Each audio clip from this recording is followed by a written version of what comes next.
ഇതിൽ തന്നെ വരുന്ന വേറൊരു ടോപ്പിക്കാണ് നരേഷൻ ഇൻ ഫിലോസഫി. ഫിലോസഫിയിൽ എങ്ങനെയാണ് നരേഷൻ എന്നുള്ളതാണ് പറയാൻ പോകുന്നത്. ഫിലോസഫി എന്ന് പറഞ്ഞാൽ എന്താണ്? നമ്മളെക്കുറിച്ചും നമ്മുടെ ലൈഫ്, അതായത് നമ്മൾക്ക് പുറത്ത് കാണുന്ന അല്ലാത്ത എന്തോ ആന്തരികമായ സത്യത്തെയൊക്കെ അന്വേഷിക്കുകയാണ് ഫിലോസഫി വഴി ചെയ്യുന്നത്.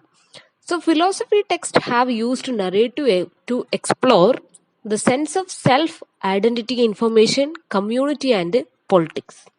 അപ്പൊ ഫിലോസഫിക്കൽ ടെക്സ്റ്റിൽ എങ്ങനെയാണ് നറേറ്റീവ് യൂസ് ചെയ്തിരിക്കുന്നത്? എക്സ്പ്ലോർ ചെയ്യാൻ വേണ്ടിയിട്ടാണ് യൂസ് ചെയ്തിരിക്കുന്നത്. ഓരോ നറേറ്റീവ്സും യൂസ് ചെയ്യുന്നത് പല കാര്യങ്ങളും എക്സ്പ്ലോർ ചെയ്യാൻ, കണ്ടുപിടിക്കാൻ വേണ്ടിയിട്ടാണ്. എന്തിനൊക്കെയാണ്?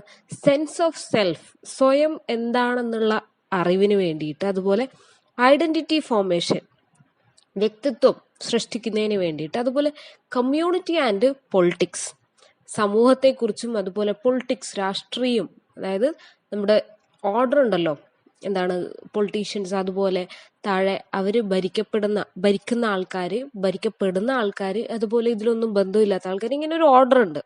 ഇതിനെക്കുറിച്ചൊക്കെയാണ് ഫിലോസഫിക്കൽ ടെക്സ്റ്റിൽ നറേറ്റീവ് കൊണ്ട് എക്സ്പ്ലോർ ചെയ്യുന്നത്. Philosophical texts are interested in the ways stories and selves are connected and how identities are created within narratives. The link between philosophy and narration may be studied in two levels. ഇപ്പോൾ philosophical text കൂടുതലായിട്ട് interest ആയിരിക്കുന്നത്, താല്പര്യപ്പെട്ടിരിക്കുന്നത് in the ways stories and self are connected. എങ്ങനെയാണ് ഓരോ രീതികളും കഥയും, ഓരോ വ്യക്തിയും ഓരോ കഥയും തമ്മിലുള്ള ബന്ധം, ഇങ്ങനെയൊക്കെ കണക്ട് ചെയ്തിട്ടുള്ള അതിലുള്ള താല്പര്യമാണ് ഫിലോസഫിക്കൽ ടെക്സ്റ്റിൽ നമുക്ക് കാണാൻ വേണ്ടി സാധിക്കുക.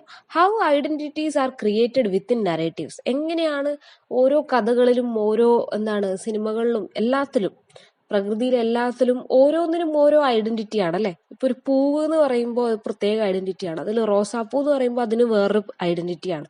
സോ അങ്ങനെ ക്രിയേറ്റ് ചെയ്യുന്നത്, നറേറ്റീവ്സ് കൊണ്ട് ക്രിയേറ്റ് ചെയ്യുന്നതിനെ കുറിച്ചാണ് ഫിലോസഫിക്കൽ ടെക്സ്റ്റുകളിൽ പറയുന്നത്.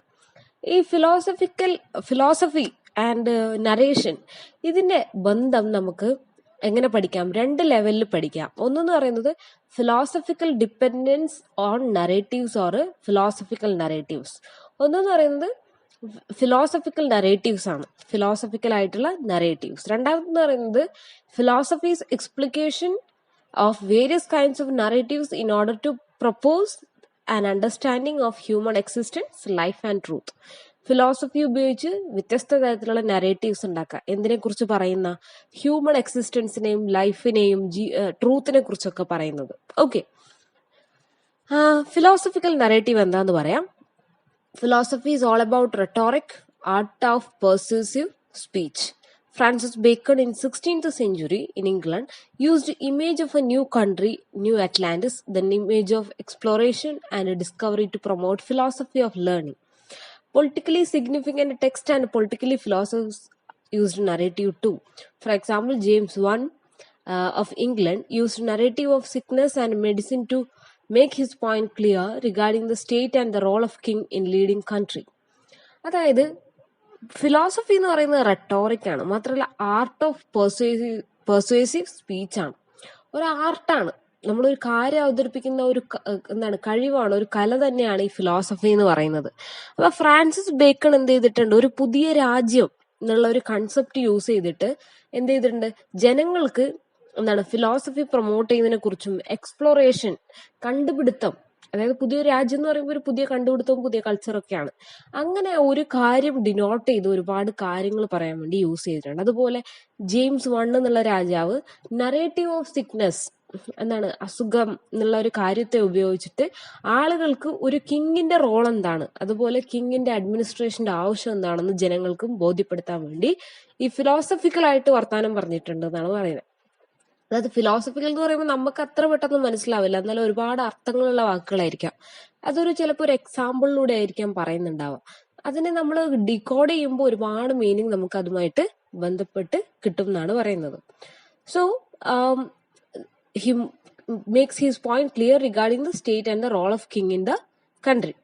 Religious texts and scriptures use narratives to convey the prominence of pronouncements on truth, human life, morals and values and principles of living.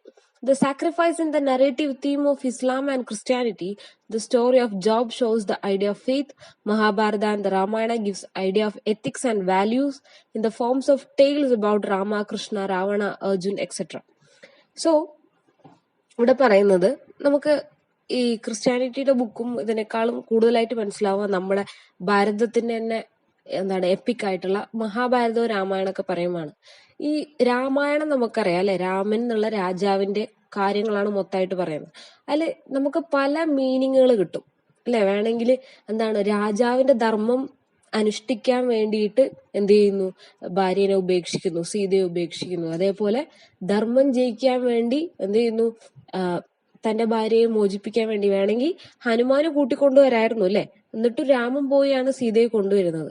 അപ്പൊ അതിന്റെ അർത്ഥം എന്താണ്, ആ ഒരു ബന്ധം, ഓക്കെ, ആ ഒരു വാല്യൂ, അങ്ങനെയുള്ള കാര്യങ്ങൾ. അതുപോലെ എന്താണ് കുടുംബത്തെ ഉപേക്ഷിച്ച് കാട്ടിലേക്ക് പോകുന്ന രാമൻ, അതൊക്കെ എന്താണ് രാജ്യ സംരക്ഷണം, എന്താണോ ഒരു കിങ്ങിന്റെ ഡ്യൂട്ടീസ് ആളുകൾക്ക് മനസ്സിലാക്കി കൊടുത്ത ഒരു വർക്കായിരുന്നു അത്. അതുപോലെ മഹാഭാരതത്തില് കൃഷ്ണൻ എന്താണ് ചെയ്യുന്നത്, കർമ്മ, എന്താണ് നമ്മൾ ചെയ്യുന്നത് ചെയ്യുക, അല്ലാണ്ട് നമ്മൾ അവിടെ ബന്ധങ്ങൾ നോക്കിയിട്ട് ഒരു കാര്യമില്ല.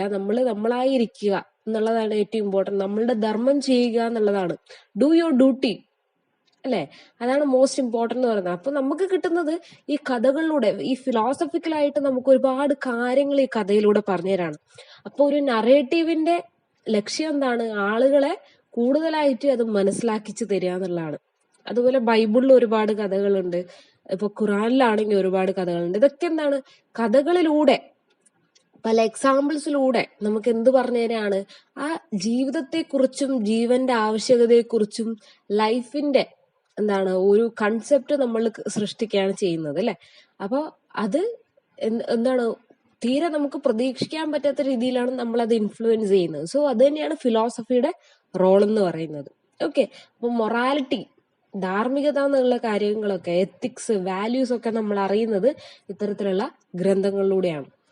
So, he argues that the stories in the form of testimonies and autobiographies are by the victims of atrocities and oppression. Such narratives initiate the process of ethical response.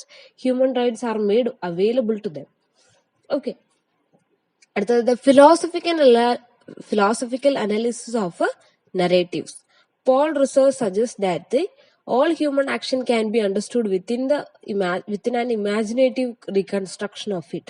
The events and actions of humans form a first level of mimesis. At the second level, the imaginative reconstruction configures events, agents, and objects so that the individual elements become a part of larger whole. At the third level, we combine the fiction and the imaginative order with real life. For example, French philosopher Jacques Derrida argues that the narrative of physical presence of author is most important.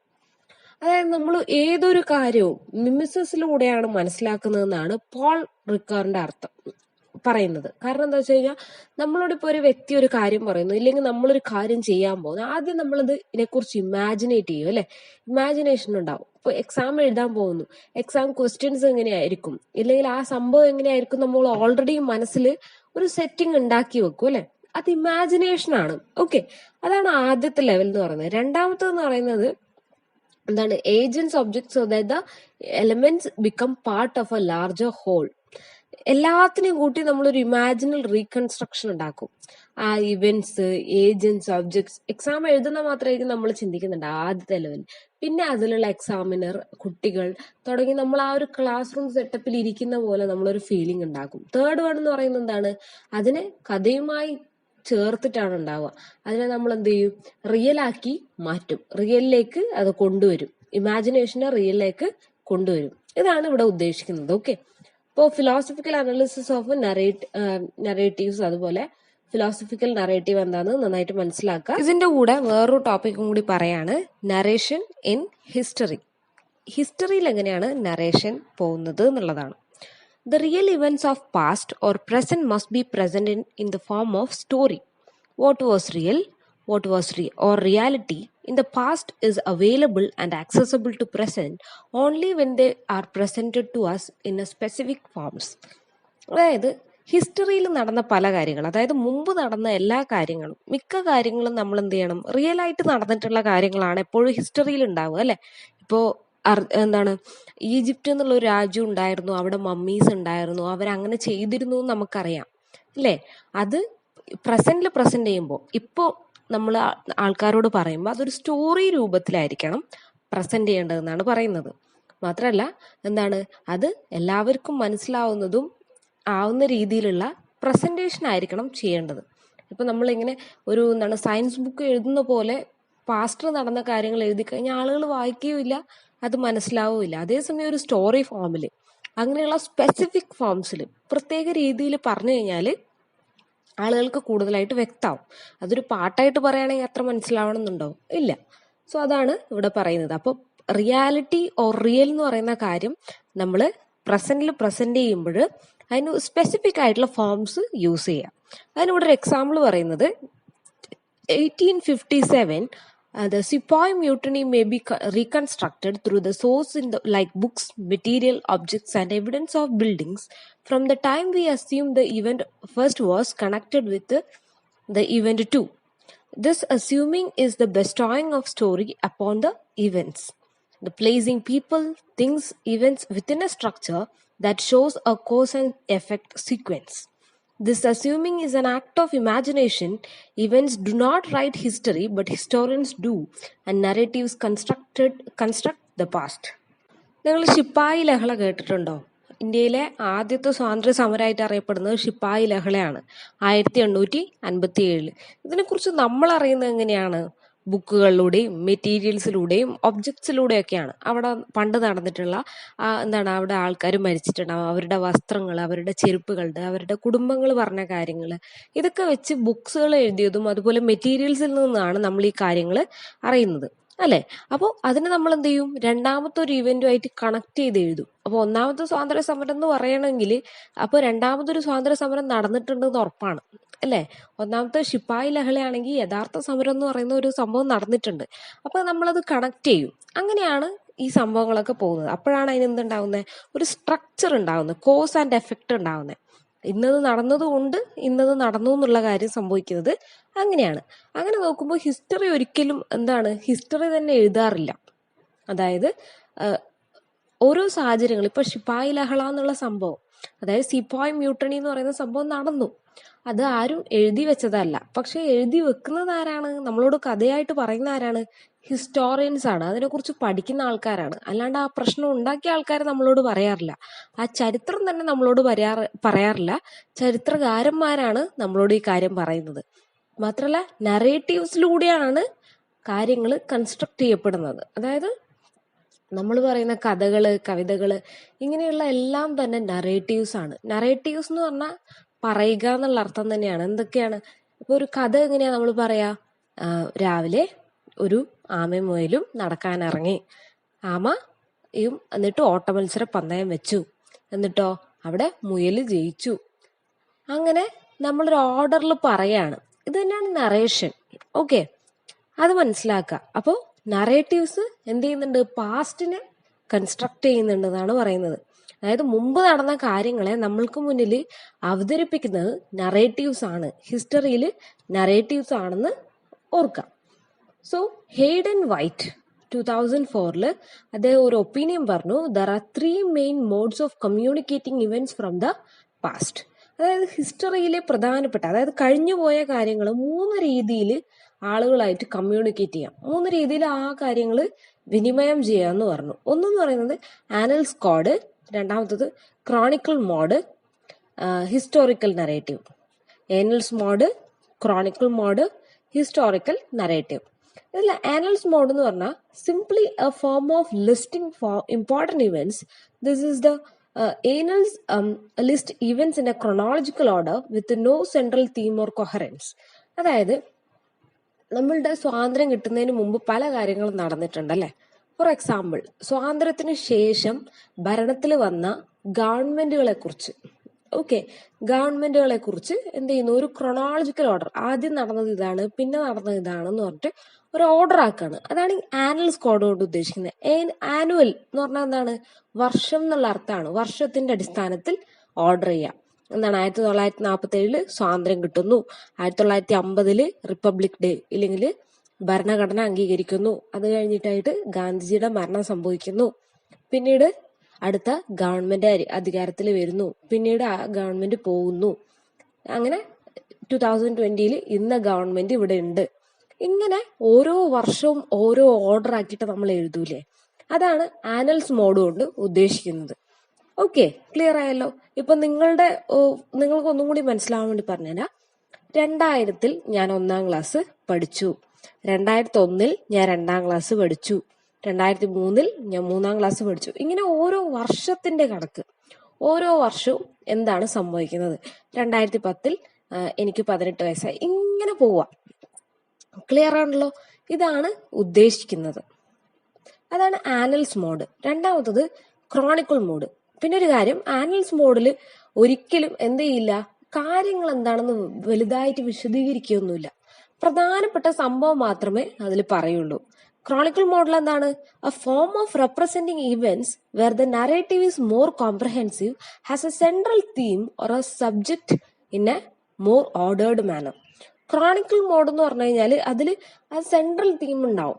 ഇപ്പൊ സ്വാതന്ത്ര്യ സമരമാണെങ്കിൽ ആ സ്വാതന്ത്ര്യ സമരത്തെ കുറിച്ച് എല്ലാ കാര്യങ്ങളും ഒരു order ആയിട്ട് നമ്മൾക്ക് പറഞ്ഞു തരുന്നുണ്ടാവും. ഈ വർഷങ്ങളുടെ കണക്കല്ലാണ്ട് വർഷത്തോടൊപ്പം എന്തൊക്കെയാണ് സംഭവിച്ചത്, ഓരോ ഓർഡറിൽ എന്താണ് സംഭവിച്ചത് നമുക്ക് പറഞ്ഞു തരും. അതിനൊരു തീം ഉണ്ടാവും. ഓക്കെ, ഇപ്പൊ സ്വാതന്ത്ര്യ സമരം എന്ന് പറയുന്ന പോലെ ഒരു തീം ഉണ്ടാവും, അതുപോലെ വേറെന്തെങ്കിലും ഒരു തീം ഉണ്ടാവും. ഓക്കെ, അതാണ് ഉദ്ദേശിക്കുന്നത്. അടുത്തത് മൂന്നാമത്തത് historical narrative. Real events and reality from the past is presented with meaning. There is a closure of narrations. The significance of events is offered to the reader. History is made available to us for interpretation and not just information. The past is shown to us in the form of story with the following events: characters, a cause and effect sequence, chronology, larger themes, subjects, description and interpretation, etc. ഇതൊരു example വെച്ച് ഞാൻ പറഞ്ഞുതരാം. Historical narrative എന്ന് പറഞ്ഞാൽ ഇപ്പൊ കേരളം ഉണ്ടായിന്ന് വിചാരിക്കുക. കേരളത്തിൽ സാമൂതിരി ഭരണം ഉണ്ടായിരുന്നു, തിരുവിതാംകൂർ രാജവംശം ഉണ്ടായിരുന്നു, ഇങ്ങനെ പല രാജവംശങ്ങൾ ഉണ്ടായിരുന്നു. അവരൊക്കെ കൂട്ടായി ചേർന്ന് പിന്നീട് ഇന്ത്യയുടെ രൂപീകരണം വന്നപ്പോൾ എന്ത് ചെയ്തു, ഓരോരുത്തരും തന്റെ രാജ്യം വിട്ടുകൊടുത്ത് അവിടെ ഭരണം സൃഷ്ടിച്ചു. ഇങ്ങനെ ഒരു കഥ രൂപത്തിൽ പറയാം. അതുപോലെ വേറെയും കഥകൾ പറയാം. നമുക്ക് ഓരോ രാജവംശത്തിന്റെ കഥകളായിട്ട് പറയാം. വേറൊരു എക്സാമ്പിൾ പറയട്ടെ. ഇപ്പോൾ രാമായണം എന്ന് വിചാരിക്കാം. രാമായണം എങ്ങനെയാണ്? അതൊരു പാസ്റ്റ് ആണ് അല്ലെ, ഹിസ്റ്ററി ആണ് പറയുന്നതെന്ന് വിശ്വസിക്കപ്പെടുന്നുണ്ട്. ചിലപ്പോൾ അതൊരു ഫിക്ഷൻ ആണോ എന്ന് അറിയില്ല. അതേസമയം അതൊരു പാസ്റ്റ് ആണ്, നമ്മുടെ ഇന്ത്യയുടെ പഴയൊരു കാലഘട്ടത്തെ കുറിച്ചാണ് പറയുന്നതെന്ന് പറയാറുണ്ട്. അങ്ങനെ നോക്കുമ്പോൾ എന്താണ്, അതിൽ ഓരോ ക്യാരക്ടേഴ്സ് ഉണ്ട് അല്ലെ. ഇപ്പൊ രാമായണം ആണെങ്കിൽ രാമനുണ്ട്, സീതയുണ്ട്, അവരുടെ കുടുംബങ്ങളുണ്ട്, ഇങ്ങനെ തുടങ്ങി ഒരുപാട് ക്യാരക്ടേഴ്സ് ഉണ്ട്. അതുപോലെ കോസ് ആൻഡ് എഫക്റ്റ് ഉണ്ട്. എന്താണ്, സീതയെ ഉപേക്ഷിക്കേണ്ടി വന്നത് എന്തുകൊണ്ടാണ്? രാമന് തന്റെ ദൗത്യം പൂർത്തീകരിക്കാനുള്ളതുകൊണ്ടാണ് അങ്ങനെ സീതയെ ഒഴിവാക്കുന്നത്. അവിടെ ഒരു കോസ് ആൻഡ് എഫക്റ്റ് ഉണ്ട്. അതുപോലെ ക്രൊണോളജി ഉണ്ട്. ആദ്യം എന്ത് സംഭവിച്ചു? രാമൻ ജനിച്ചു, വളർന്നു, വിവാഹം ചെയ്തു, ഭാര്യയെ കൊണ്ടുപോയി രാവണൻ കൊണ്ടുപോയി തിരിച്ചു കൊണ്ടുവരുന്നു. ഇങ്ങനെ ഒരു ഓർഡർ ഉണ്ട് അല്ലെ, അതാണ് ക്രൊണോളജിക്കൽ ഓർഡർ. അതുപോലെ ലാർജർ തീംസ് ഉണ്ട്. പ്രധാന തീം എന്താണ്? രാമനാണ്. രാമന്റെ യാത്രയാണ് പ്രധാനമായിട്ട് രാമായണത്തിന്റെ തീം എന്ന് പറയുന്നത്. പക്ഷെ അത് മാത്രമാണോ അതിൽ തീം ഉള്ളത്? അല്ല. അതിന്റെ കൂടെ ഒരു സഹോദരനെ കുറിച്ചുള്ള കഥകളുണ്ട്. അതുപോലെ ഒരു വില്ലൻ ഉണ്ട്, വില്ലന്റെ കഥയുണ്ട് അല്ലെ. രാവണന്റെ കഥ വേറെ തന്നെയുണ്ട്. ഇങ്ങനെ ഓരോ ക്യാരക്ടേഴ്സിനും ഓരോ തീമാണുള്ളത്. അത് ഓർക്കുക. അപ്പൊ ഒരു മെയിൻ തീം ഉണ്ടെങ്കിൽ ഒരുപാട് സബ് തീം ഉണ്ടാവും. മാത്രമല്ല നമുക്ക് ഓരോന്ന് വായിക്കുമ്പോഴും ഓരോ ഇന്റർപ്രിട്ടേഷൻ ആണ് കിട്ടുന്നത്, ഓരോ മീനിങ്സ് ആണ് നമുക്ക് കിട്ടുന്നത്. മനസ്സിലായല്ലോ? ഇതാണ് ഹിസ്റ്റോറിക്കൽ നറേറ്റീവ്. കഴിഞ്ഞുപോയ ഒരു കാര്യത്തെക്കുറിച്ച് നറേഷൻ ചെയ്യാണ്. ഇപ്പൊ അക്ബർ ചക്രവർത്തി, ഇപ്പൊ താജ്മഹൽ കെട്ടുന്നതിന്റെ ചരിത്രം നമുക്കറിയാം അല്ലെ. മുംതാസ് അതുപോലെ ഷാജഹാൻ, അവരുടെ രാജവംശം ഉണ്ടായിരുന്നു. അതില് ഭാര്യ മരിച്ചു പോകുന്നു. അപ്പോഴാണ് താജ്മഹൽ ഉണ്ടായത്. താജ്മഹൽ പണിയേൽപ്പിച്ച ശില്പി, അതുപോലെ ആ ബിൽഡിങ്ങിന്റെ പ്രത്യേകത, ഇങ്ങനെയെല്ലാം നമ്മൾ പഠിക്കുന്നുണ്ട്. കഥ പോലെയാണ് നമ്മളിത് പഠിക്കുന്നത് അല്ലെ. അപ്പോ എല്ലാം ചരിത്രങ്ങളൊക്കെ തന്നെ കഥാരൂപത്തിൽ പറയുന്നു. അതിൽ ക്യാരക്ടേഴ്സ് ഉണ്ടാവും, നറേഷൻ ഉണ്ടാവും, സബ്ജക്റ്റ് ഉണ്ടാവും, തീം ഉണ്ടാവും, കോസ് ആൻഡ് എഫക്റ്റ് ഉണ്ടാവും. മനസ്സിലായല്ലോ? കോസ് ആൻഡ് എഫക്റ്റ് എന്താണ് താജ്മഹലിന്റെ കാര്യത്തിൽ? ഭാര്യ മരിക്കുന്നു, ഈ താജ്മഹൽ പണിയുന്നു, അതാണ് കോസ് ആൻഡ് എഫക്റ്റ്. ഓക്കെ, ഇങ്ങനെ ഓരോ ഹിസ്റ്ററിയിലെ കാര്യങ്ങൾക്കും ഒരു കഥയുണ്ടാവും. കഥാരൂപത്തിലാണ് പറയുന്നത്. അതാണ് ഹിസ്റ്റോറിക്കൽ നറേറ്റീവ്. നിങ്ങളിങ്ങനെ ഒരുപാട് ഹിസ്റ്റോറിക്കൽ നറേറ്റീവ്സ് പഠിച്ചിട്ടുണ്ടാവും, കേട്ടിട്ടുണ്ടാവും. കഥാരൂപത്തിലുള്ള ചരിത്രം, അതാണ് പ്രധാനമായിട്ട് ഉദ്ദേശിക്കുന്നത്. ഓക്കെ, ഇപ്പൊ ശ്രീനാരായണ ഗുരുവിനെ കുറിച്ചിട്ടാണെങ്കിലും ശ്രീനാരായണ ഗുരു ജനിച്ചു വളർന്നു, ഇത് ചരിത്രമാണ് അല്ലെ. പക്ഷെ ഇന്ന് നമ്മൾ പഠിക്കുന്ന എങ്ങനെയാണ്? ഒരു കഥാരൂപത്തിലാണ്. അതാണ് ഇവിടെ ഹിസ്റ്റോറിക്കൽ നറേറ്റീവ് കൊണ്ട് ഉദ്ദേശിക്കുന്നത്. അപ്പൊ ഹിസ്റ്ററിയിൽ 3 രീതിയിലാണ് ചരിത്രത്തെ മറ്റുള്ളവർക്ക് പറഞ്ഞു കൊടുക്കുന്നത്. ഒന്നെന്ന് പറയുന്നത് ആനൽസ് മോഡ്. ആനൽസ് മോഡ് എന്ന് പറഞ്ഞാൽ എന്താണ്? വർഷങ്ങൾ, ഓരോ വർഷവും നടന്ന ഇമ്പോർട്ടന്റ് കാര്യങ്ങൾ മാത്രം പറയാ, അതിനൊരു തീമോ ഒന്നും വേണം നിർബന്ധമില്ല. രണ്ടാമത്തെ പറഞ്ഞാൽ ക്രോണിക്കിൾ മോഡ്, കാര്യവും പറയുന്നുണ്ടാവും, വർഷവും പറയുന്നുണ്ടാവും, അതിനൊരു തീമും ഉണ്ടാവും. അതുപോലെ മൂന്നാമത്തത് ഹിസ്റ്റോറിക്കൽ നറേറ്റീവ്, ചരിത്രത്തെ കഥാരൂപത്തിൽ പറയുന്നു. ഇതാണ് ഇതുകൊണ്ട് ഉദ്ദേശിക്കുന്നത്. ഓക്കെ, ഇത് ക്ലിയർ ആയി എന്ന് വിചാരിക്കുന്നു.